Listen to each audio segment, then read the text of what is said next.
పవన్ కళ్యాణ్ గారు ఒక మాట స్పష్టంగా చెప్తా ఉన్నారు తొలి నుంచి కూడా.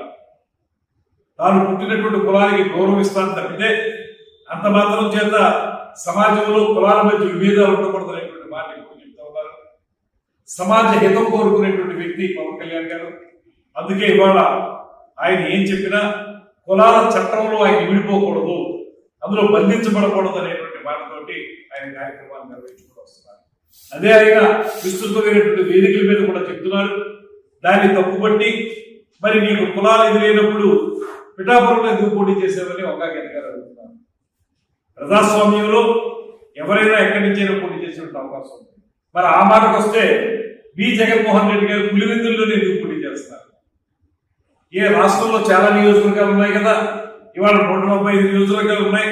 మీరు ఎక్కడైనా నెగ్గేయగలమనుకున్నప్పుడు వేరే నియోజకవర్గాలకు వచ్చి ఎందుకు పోటీ చేయడం లేదు? మీకు ఒక న్యాయం, పవన్ కళ్యాణ్ గారికి ఒక న్యాయం.